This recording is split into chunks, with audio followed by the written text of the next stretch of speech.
So today is our one of our second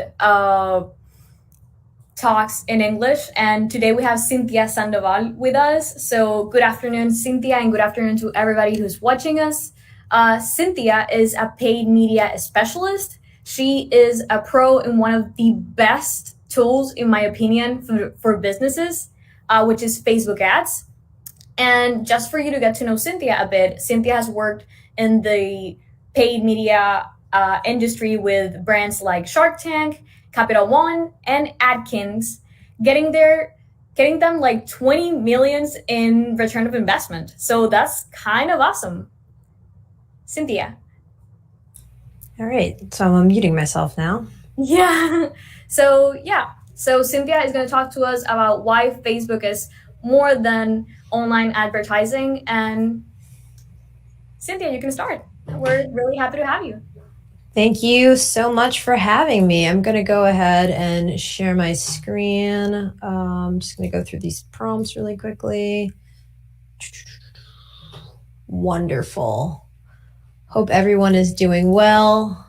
And sorry, my Spanish isn't so great, even though I am Hispanic. What a shame. So today we're going to talk about Facebook advertising, basically a crash course, you could consider it. Going to go over the blueprint to really build, launch, and scale 100 million plus revenue generating campaigns. And that's the idea of it. So a little bit about me. I've already been introduced, but just a little bit more insights. I am the founder of a boutique agency. It's called Cynthia's Marketing. We specialize in paid media, also retention, email marketing as well. We manage over, at this point, probably like 10 million in spend, which isn't crazy, but a lot of fun. We partner with ambitious, purpose-driven brands looking to scale their efforts profitably with paid media strategies that really go beyond the ads manager. I say that because I think of, and I look at the business holistically as opposed to just advertising. So I've earned my stripes working with advertising agencies, really big ones, really big companies, both corporate and then also mom and pop. I enjoy those a little bit more. I've worked with Damon John from ABC Shark Tank, generated over 20 million in revenue through advertising campaigns for brands like Capital One, as mentioned, Atkins, Shark Groups, and more recently Talkspace, which is a mental health company. They're an app, download it, it's awesome. Here's what you'll learn today. Just a quick overview. You'll learn some awesome, nerdy marketing lingo, an understanding as to why brands use Facebook, the ins and outs of really Facebook advertising, just how to get started, how to structure your campaigns, overall messaging and positioning, do's and don'ts, and some additional resources that will help you along the way.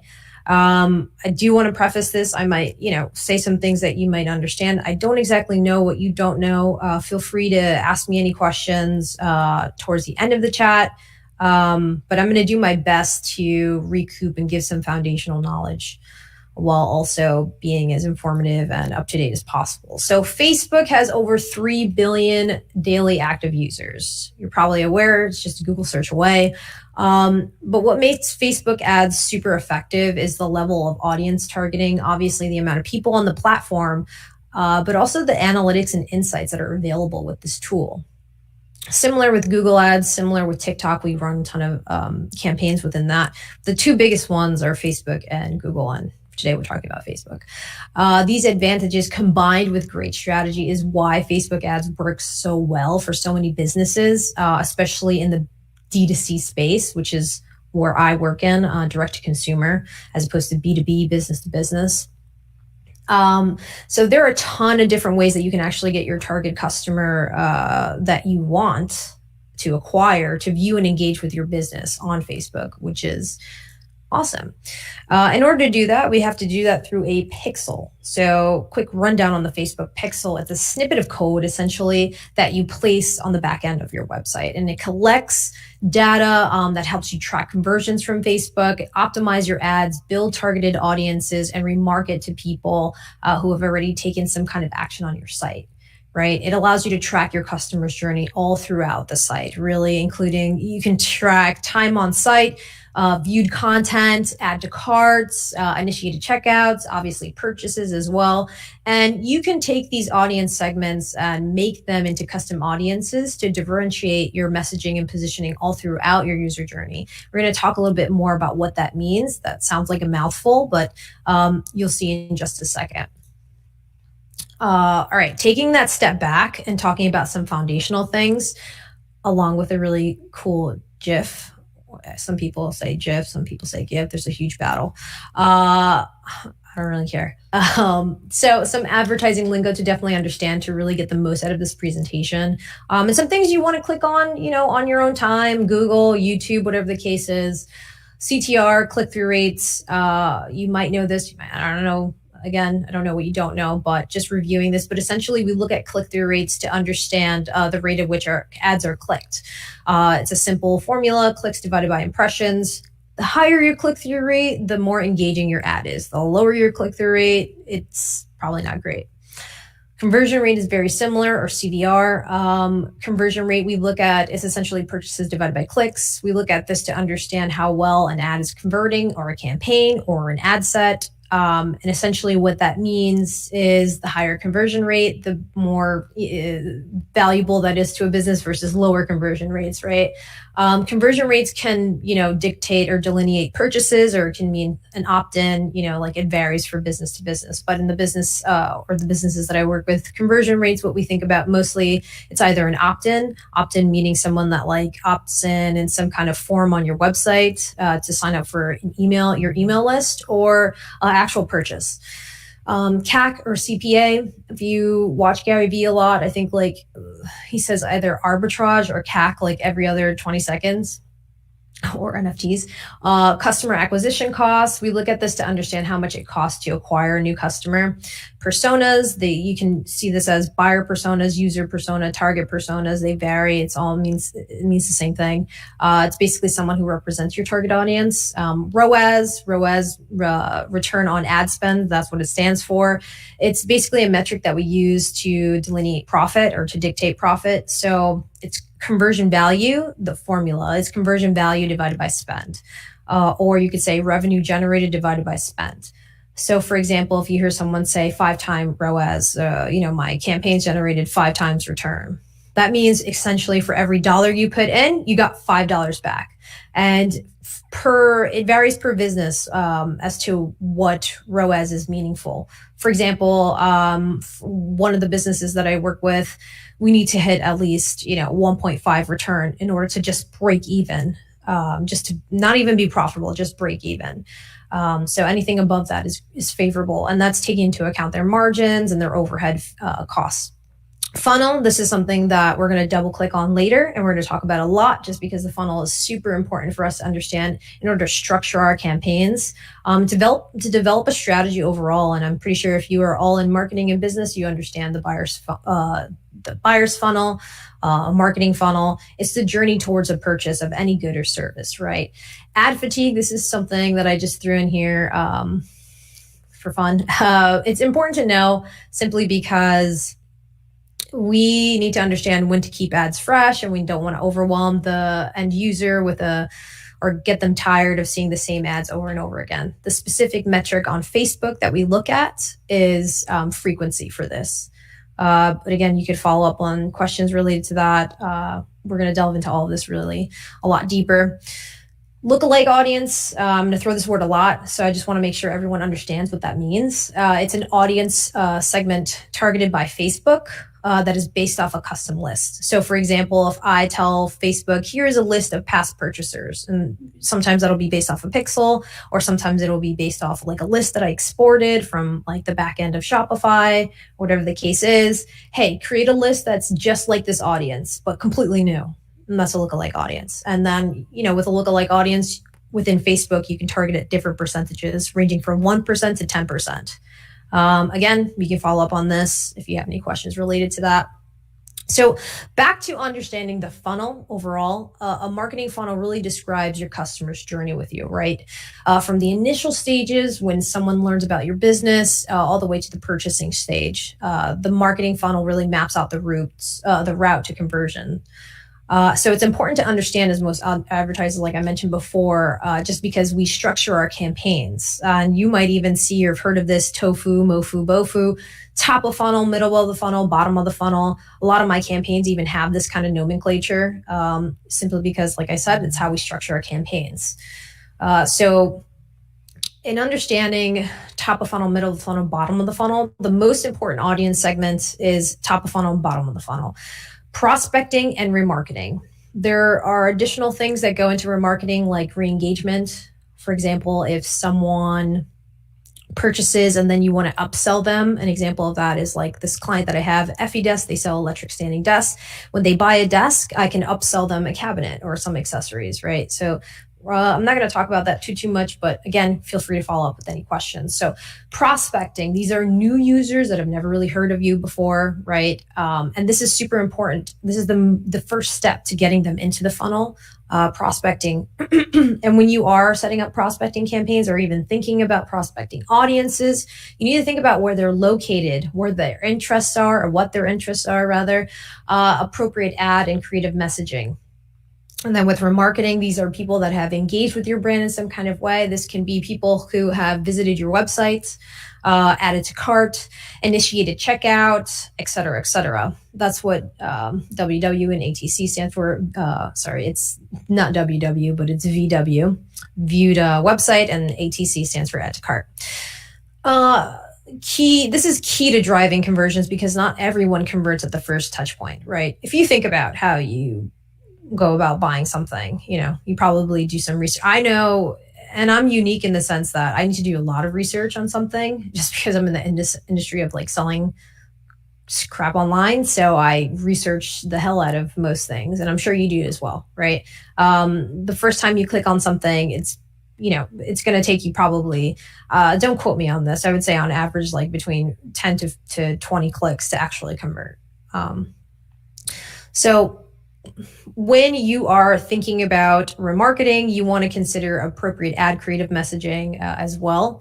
So for example, what's going to get me to convert if let's say I'm in the mindset of buying a new electric standing desk. Well, I want a bigger one than the one that I already have. I thought I was going to sneeze for a second.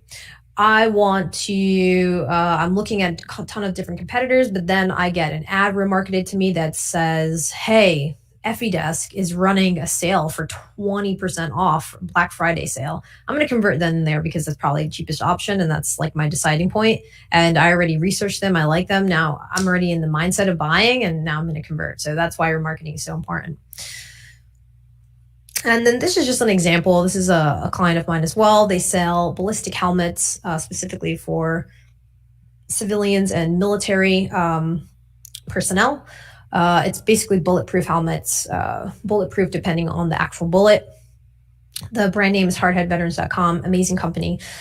Here's an example of a prospecting ad right here. It's basically what this ad is, a testimonial mashup video that we created with the creative team, and just getting the buzz out there. Hey, this is the ballistic helmet everyone is talking about, everyone at least in your circle.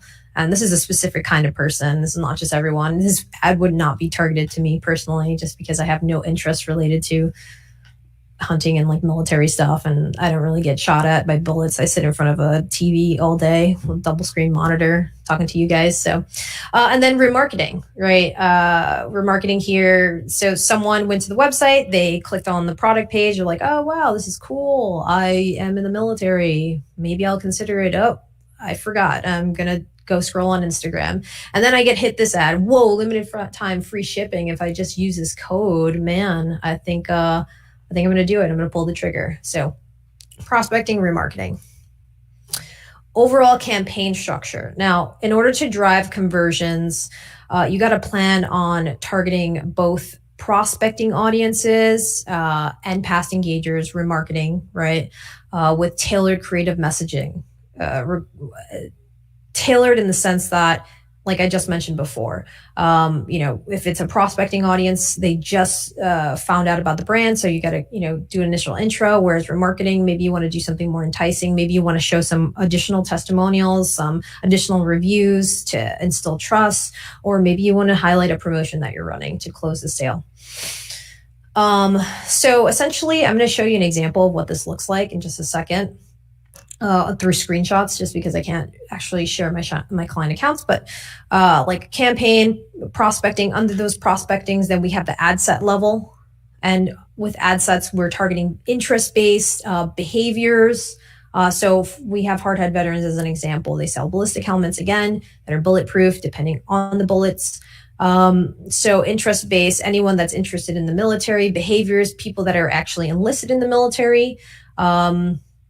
They have that as their employer, the Marines or whatever the case is, an employer, and then lookalike audiences.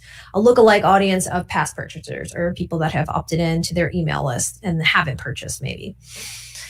And then we have creatives. A question that I get all the time is like, oh, for each ad set, how many creatives do I actually need to have? It depends on your budget. It depends on a lot of different factors. But for the sake of just trying to demonstrate this idea, just start off with 3 different types of creatives. There's so many other things we can get into in terms of creating creatives and just the different placements that are available. But for the sake of time and just giving you a general overview, we'll resort to just 3 creatives. Just think of 3 different creatives similar to the ones that I demonstrated before.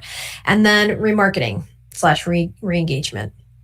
Remarketing can be past anyone that's interacted with an ad or an organic post. You can target these segmented audiences. You can target anyone that viewed a video organically on Instagram, on Facebook, and then retarget them with a direct to sell ad, right? So they looked at an organic video and now you know that they viewed that video at 50%. So now you're hitting them with a direct ad. Cart abandoners, so anyone that went to your cart and then abandoned, right? And then this is the example that I gave before, more or less past purchasers. So if you're already purchased the brand, so for example, let's say a shirt, like I buy from ASOS a lot online. I get emails and I get ads all the time to like any new clothing for the winter or for the fall, whatever holiday stuff, like, or things that you can give as a gift or gift cards, whatever the case is, like I get remarketed to in order to buy again. And that with buying again, you increase your overall LTV, which stands for lifetime value. But again, you could follow up with questions related to that. This gets pretty in-depth. Campaign structure. So here's an example. Here's the campaign level. This is like within the ads manager account, the campaign level. And you can see like the nomenclature of how I name campaigns, just like an aside and a pro tip, like just be super organized with how you're launching these campaigns. And then ad set, this is who I'm exactly targeting. And then overall the ad creative right here. And you can see that this is the actual creative that I just showed you. It's a testimonial mashup. And yeah, these are the different levels of an account: campaign level, ad set level, and then the actual ad or creative level. So some do's and don'ts related to Facebook. We definitely want to use exclusions. So what does that mean? Excluding audiences. So for example, the idea of this is to avoid audience overlap. So if you are targeting someone that went to your website, right? You want to make sure you're excluding anyone that has purchased, right? So this example to the right is an example from that account. So I'm targeting here everyone that has visited the website over the past 7 days. And I'm excluding anyone who added the cart. I'm excluding anyone who added payment info, that basically put up their credit card information. And I'm excluding anyone who initiated checkouts and anyone who is a past purchaser. So this is like, not to make things more complicated, but like a cold remarketing audience. And maybe my messaging for this remarketing audience might be different for someone who did initiate checkout, but then didn't complete their order. They're that much more hotter of a lead, I guess you could say, as opposed to someone who just looked at the website and then dipped because they're just window shopping, whatever the case is. So make sure you use those exclusions. Understand your audience on a deeper level with using breakdowns, and you're able to dive really deeply into your audiences and gain insights on who exactly is converting and where they came from. So for example, a company that I work with is called Talkspace. They are a mental health company that whose mission is to make mental health services accessible to everyone. And so they have an app that allows you to talk to a therapist online, and you can receive psychiatric help as well as couples therapy. And so with Talkspace, one thing we notice is that most of our conversions are being driven by women. However, we have a higher conversion rate and high engagement with men. But unfortunately, Facebook is only showing that to women. So one of our objectives is to start breaking off those campaigns based on gender, just so that we can, one, tailor messaging a little bit differently, and also make sure that our budget is being used for the male audience segment, since Facebook is automatically throwing it over to female. So now we have to separate that out and make sure that budget's being used, and dudes can now see our ads as well, since we're getting such high conversion rates from them. So that's an insight that you can get just by looking at these different kinds of breakdowns that are available. Always test, always be testing, as I like to say. Create and test custom audiences and lookalike audiences to use for targeting, right? This is what it actually looks like when you choose a custom audience. You have different sources available. You can choose audiences based on website behavior, viewed content, viewed product pages, just went to your website, time spent on site, app activity if your client or you yourself have an app, customer list. Offline activity is a little different. If you have any questions on that, you can just ask me.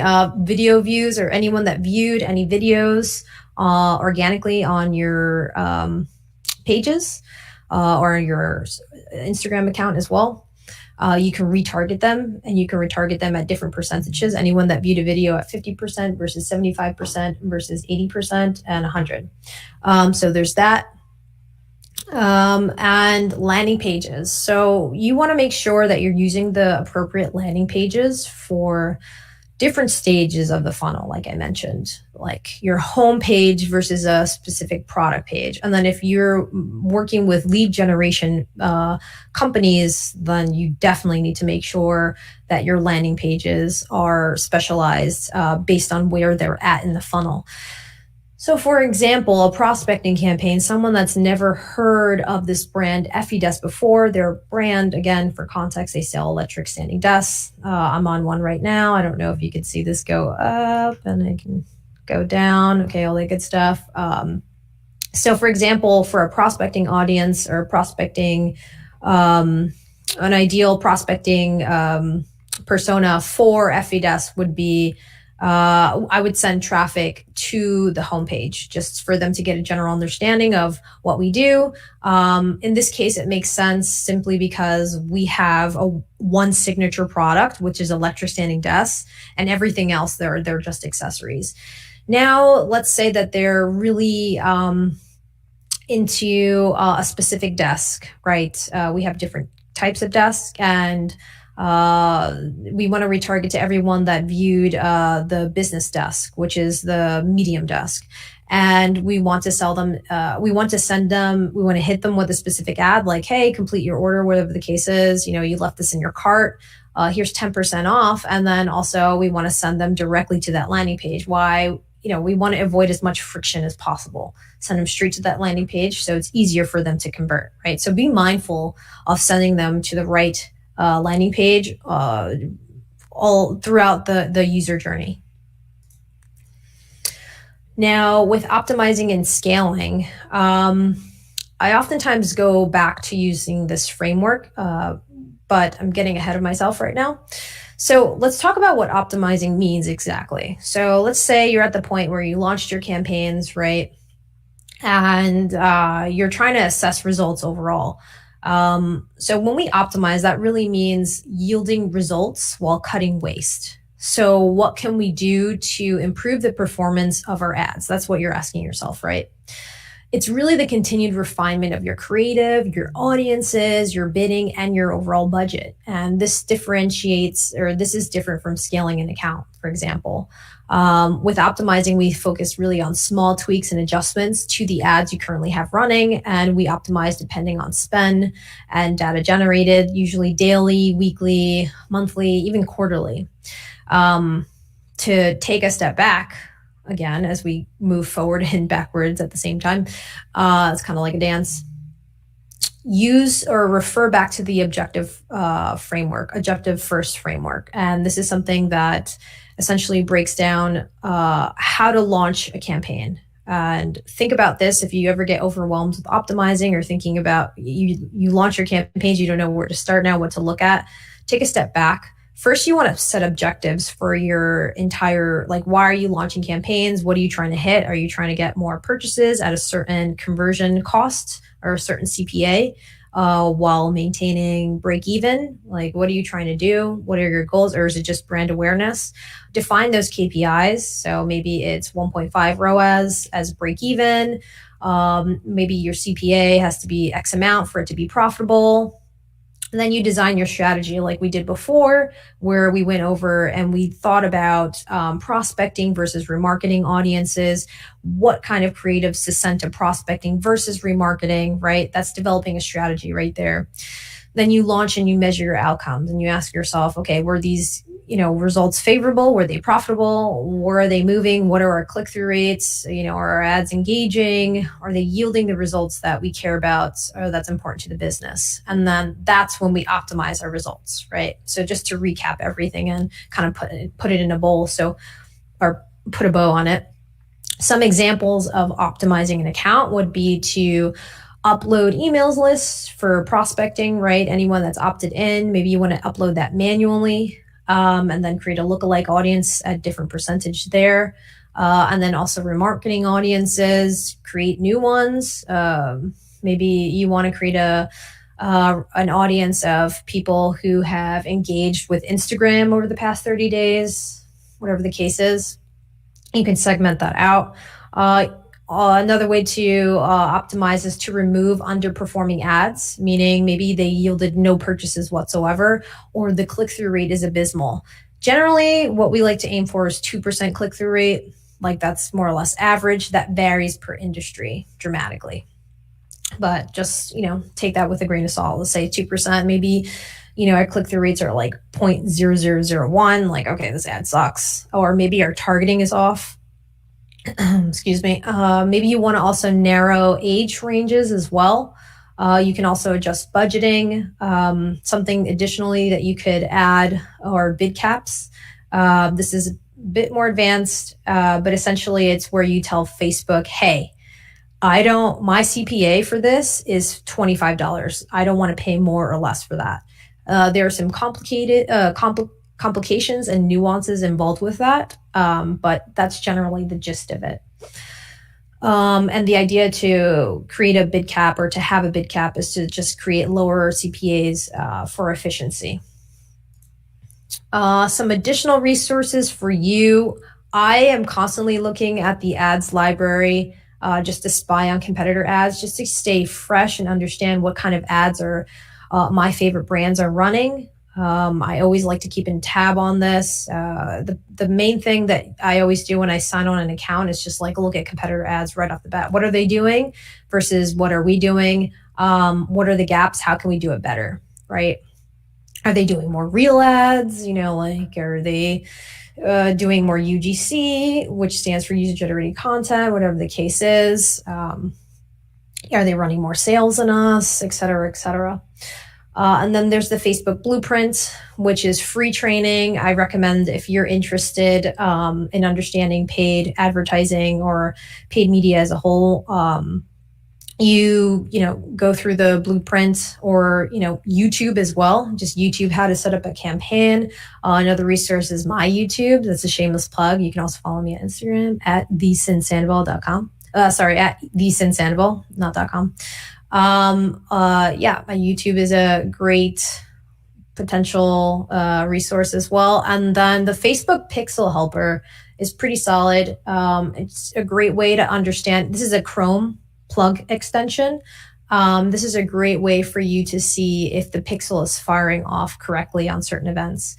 I've had some nightmare situations where the pixel isn't accurate. So when I inherit an account, and what I mean by inherit, like I'll have a new client and I'm looking at their accounts and I'm seeing like everything that's in the account isn't accurate simply because the pixel is firing off for the wrong events. So for example, a purchase was actually add to cart. So when Facebook said, hey, this is a purchase, someone purchased, it was actually an add to cart.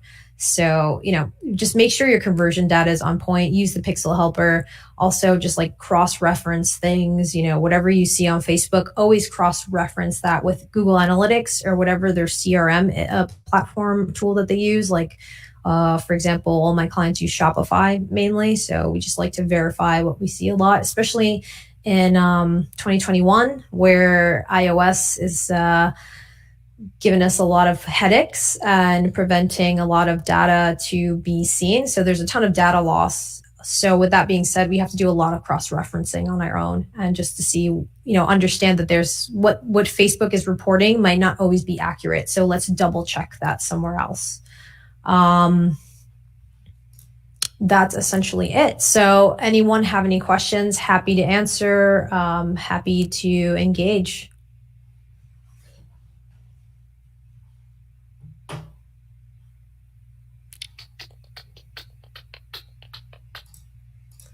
Hello. So thank you so much. Wait, can you see me? Yeah. Okay, great. So thank you so much. So I was actually laughing quite a bit because somebody called you Miss Cynthia. Oh, wow. So formal. Yeah, they were like, good afternoon, Miss Cynthia. Good afternoon. And yeah, so I'm going to read you some of the comments that we have, and then I have a few questions. Yeah, of course. Okay, so we only the good ones, though. We don't have any bad comments. That's good. Yes. So first we have Eduardo that says, so like increasing efficiency. And going back to some of the techniques, Brianna said, good technique. Max says that that's very useful. It was super interesting, really cool. And Anna asked, what is your YouTube channel about? Ads. Go figure, right? Marketing, career, career in marketing, all that good stuff. I have to do more content, but I have some good stuff in there. I can throw you a link. Awesome. Yeah. And then just to comment on efficiency, right? I have a good example of that. So when you're scaling an account, sometimes, or rather when you're optimizing an account, you can optimize based on different goals, right? It can either be efficiency or it could be, brand awareness or like impression share or market share, as we say. So for example, with the brand Talkspace, what we care about right now more so than anything is efficiency. And that means lowering CACs. Whereas other brands around this time, like Q4, it's, if you're in the direct to consumer space, there's a lot of sales going on, Black Friday, Christmas, Thanksgiving, all that good stuff, Cyber Monday. Brands just want to take up space and they're spending very aggressively, like Target, Walmart, like the biggest brands out there. They just want to take up market share and they care more so about conversion volume instead of actual ROAS or profitability. So two different strategies, right? Efficiency versus market share. So we also have another question made by Max that says, what has been your biggest campaign yet? My biggest campaign? So that's hard to say just because we run campaigns like on a weekly basis. It depends also what you mean by biggest, like the most spends. I can say that, usually Q4. I guess maybe like could be like your biggest client. Biggest client. I would say like I think there's a lag. Sorry. What Go were you ahead. saying? No, no, no. There's a bit of a lag. I keep talking over you. Yeah, I was gonna say that maybe he also like he means like, can you think of a campaign that has been like very difficult to reach results? All the time. All the time, all the time, all the time. Sometimes we have goals and, we test, and we fall short. But the idea is with testing, we generate data in order to learn more, right? So it's not necessarily a failure. It's more of like, okay, we have more data and we learned what to not do. So now from here, we can trim the fat and we just, keep testing from there. Plenty of campaigns that I've ran didn't yield any results that matter to the client, like purchases. And that's when we have to take a step back and assess whether or not there's a good product market fit for this client or for this product itself. Is there demand for the product? Sometimes, a lot of the times, I mean, I know how to run ads really effectively, but if there's no demand for the product, then, or if the product sucks in some kind of way, you can't really, your ads are always going to suck too. Yeah. Marketing and product really go hand in hand. So for example, I ran ads to a website that we thought would be running, would work in some kind of way. And it turns out, the space was way too competitive. Our CPAs were way too high to be profitable in any kind of way, shape, or form. The website, there was a ton of inconsistencies. It was really tough to actually convert. So, ton of hiccups in this marketing journey of mine. So thinking about it, I've seen a lot of people that see Facebook ads as, okay, so I'm just gonna run Facebook ads. But do you see Facebook ad as just one part of the strategy, or do you think that for maybe like small businesses, it could be, like the main thing? I don't know if you know what I mean. Like there are a lot Yeah, of people that I don't mean, have a Facebook profile, like they don't post content, so they're just running ads. yeah, I totally know what you mean. I think what small businesses can learn from big businesses is that you need marketing pillars, right, to support this infrastructure. You need a strong understanding of SEO. Like ads is not for everyone, and most advertising, it's never great for super small businesses as well, just because of the poor infrastructure. Lots of times I've, early on in my career as a freelancer, kind of like signed on um,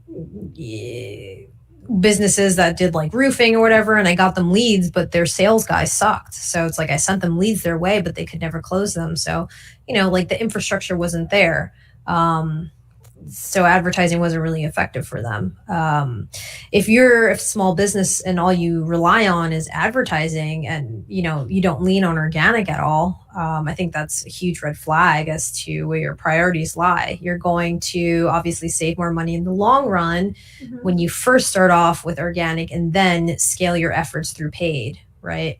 Yeah. Organic meaning SEO, also organic social media. You should also have some kind, I won't run ads for anyone that's generating under a certain amount per month. Like the minimum should be 50,000 per month, because the idea of advertising is to scale those efforts, is not necessarily to build a foundation, right? So is some qualifying things as well. Like if they don't have an email list, that's a problem as well. Like, okay, you clearly, you need some foundational help. You have no SEO strategy. Okay, we need some foundational help. You have no one managing your social media accounts. Okay, we need some foundational help here.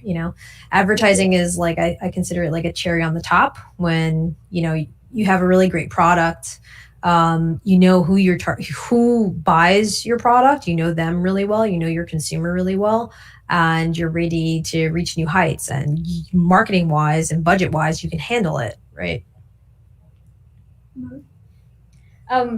It's really funny that you mentioned that client that, okay, let's get a lot of leads, but they don't have a good salesman, because that actually happened to me. And then came a time when I was like, you know what, I'm not gonna keep running ads for you, because it's just like it's a waste of time. I mean, Yeah. It's just, setting money on fire basically. Yeah, and at the end of the day, it's like you don't see the last step of your work. So Oftentimes what you should ask, or what, we do in the agency space is ask, like, what's your close rate, like, and then understanding your close rate, we can actually, there's a formula for it, like a plug and play formula. If your close rate is X and we generate this amount of leads and you close this much, like this is the amount of leads that you'll close on average. And then we have like some kind of benchmark to reach for, right? But lots of times clients don't know their close rate. They don't have any kind of proper sales team. They get like their cousin sending up calls or whatever. They're not even measuring anything.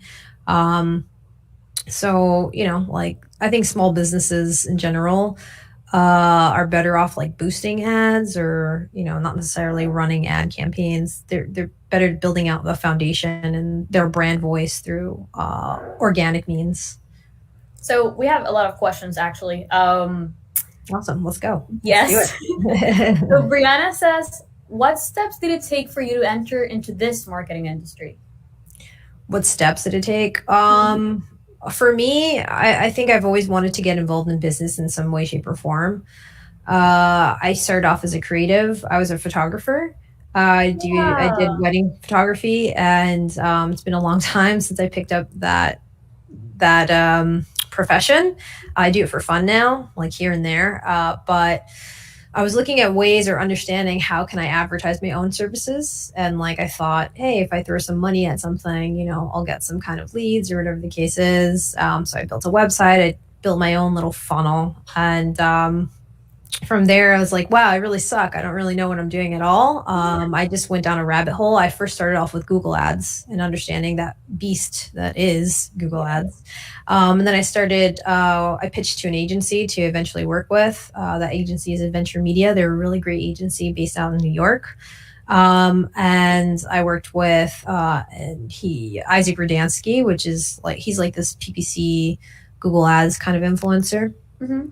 And I learned a lot from him. And then from there, I broke off into my own thing. Then I started working with Dean John from ABC Shark Tank. And then I generated my own clients. And now I'm here.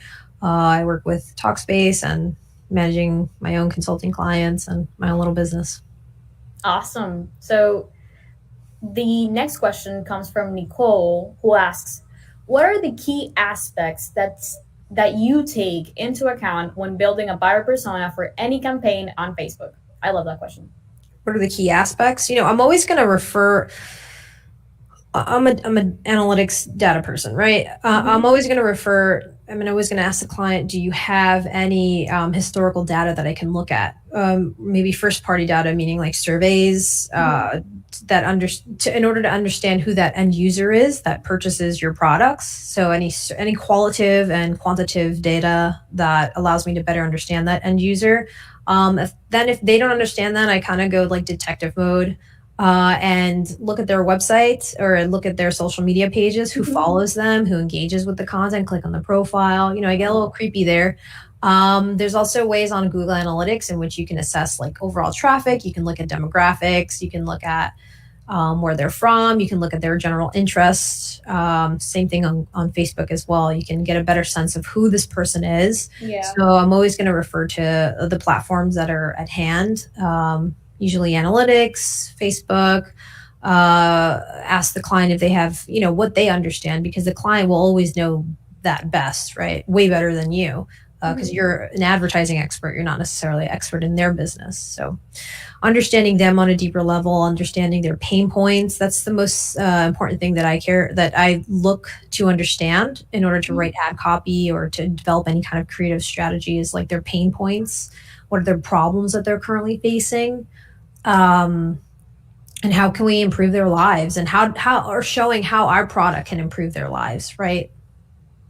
Awesome. So the third question we have comes from Victor that says, how do you think Web 3.0 will impact marketing? I'm not sure what that is, Web 3.0, to be perfectly honest. Me neither. So Victor, if you're watching this, please explain to us, or I'm just going to Google it.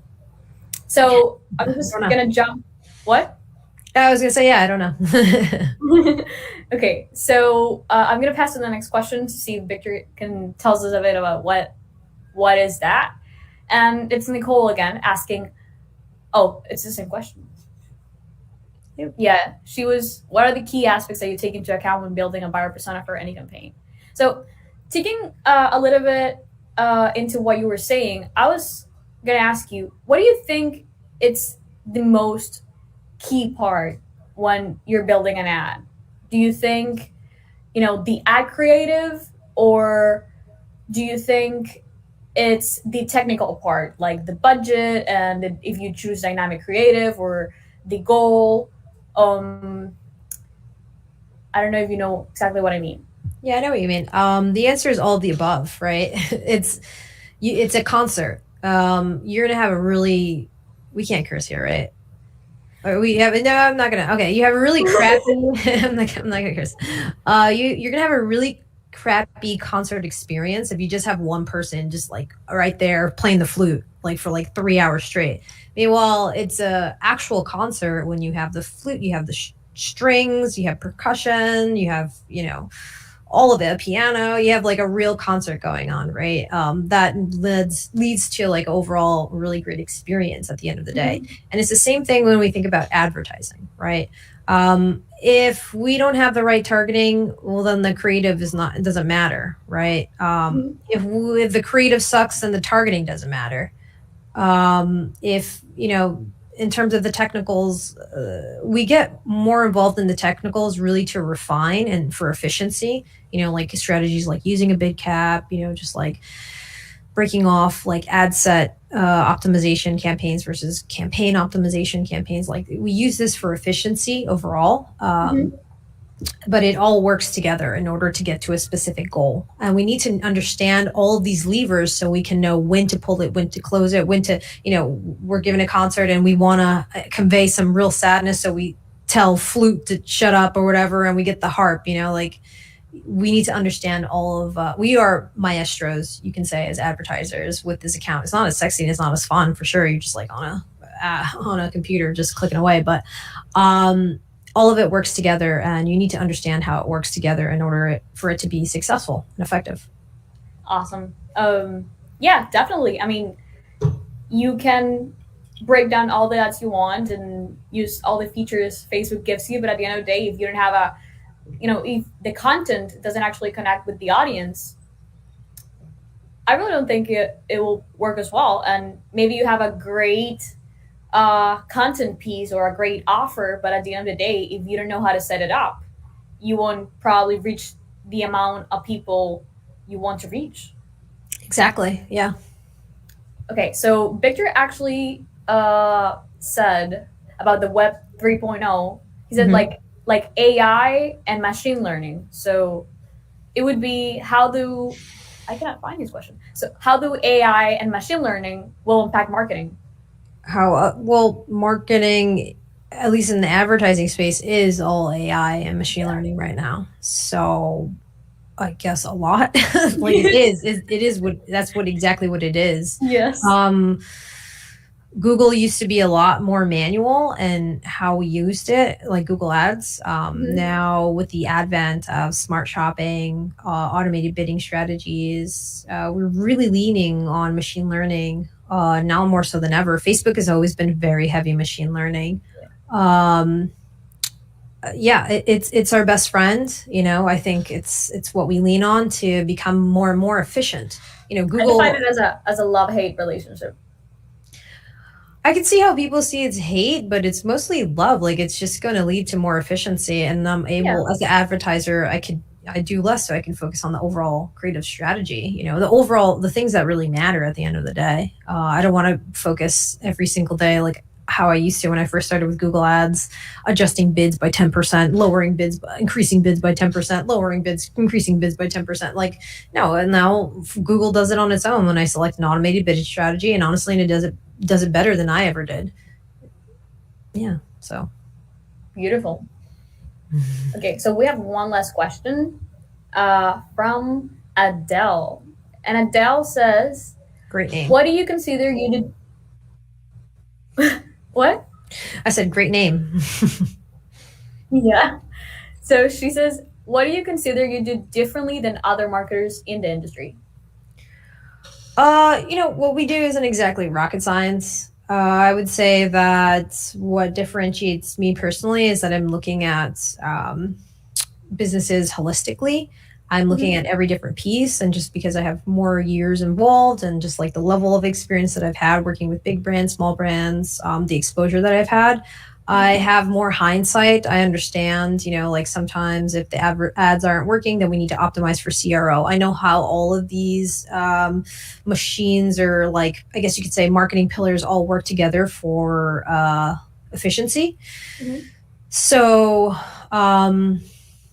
I guess you could say like that kind of experience. It's also, I think, creatively, I have a really good balance of like analytics and then also understanding creative very well, which makes me pretty gifted in like paid media in the paid media space. Because sometimes it is, like how do you come up with ideas? So many ideas to test. I have yet to run out, and that's just because this is what I do. So I'm always looking at brands. What are they doing? How do they do it well? What can we test? And then also leaning on team members like within my own team. And then also like the clients that I work with, they have team members and we can all internally brainstorm together. And I have a lot of fun doing that. I think that's the most important part. Yeah, I think maybe that's what differentiates me. And I think a lot of people that are really good at whatever they do, they have fun with it in general. Yeah. Yeah. So that was actually our last question. So first of all, I wanted to thank you so much because I know that being here has been quite a bit difficult, and I know you're like running into so many things. Yeah, it's a journey. Yeah. Was Um, intense. but thank you so much. And we have a comment from Adele, and she says, not a question, but I really like the tips you gave on how we can create effective advertisements to reach the right type of clients, not just a larger audience. Thank you for your comment. I really appreciate it. Good feedback. Thank you. Yes. So I actually think this was, and I really wanted you to come and share this with the students because I feel like sometimes we get into agencies, we get to work on our own businesses or just work in businesses in general, and sometimes we don't actually understand how Facebook ads works and how it can be you know to such benefit for our business. So thank you so much, Cynthia, again, and we really appreciated you having here. And I think everybody who's watching this knows that they can come back to this talk because it's going to be recorded forever in YouTube. Whatever. So forever. So yeah, with Yeah. this, we're going to finish. And to everybody watching this, remember that Mercado Expo is this December 1, 2, and 3. So if you're interested in getting to know more people like Cynthia, we're going to have Dane Walker and Max Lenderman and many other amazing marketers talking about this amazing topics and how they are affecting how we live day to day. So Yeah. Cynthia, again, thank you very much, and I Thank hope we can you. see you soon. Yeah, thank you so much for having me. And I just wanted to say I'm super grateful, especially talking to a university based out in Dominican Republic. That's where my mom's from. So this really means a lot. I just wanted to say if you have any additional questions, any career advice, like feel free to reach out to me by Instagram or YouTube. I don't know if you can put in my information wherever the case is. Um, but yeah, I'm an absolute open book and humbled by your comments, and thanks. So everybody's saying thank you on the chat, and so yes, Miss Cynthia. If you can find Cynthia as the Sin Sandoval on Instagram in case you guys want to reach out to her and ask her any of your questions. And that's gonna be it. Thank you Yeah, so much, and I hope we can see you. Who knows in the future or the near future? that'd be awesome. Thank you so Awesome. much. Always. Bye. Take care. Bye.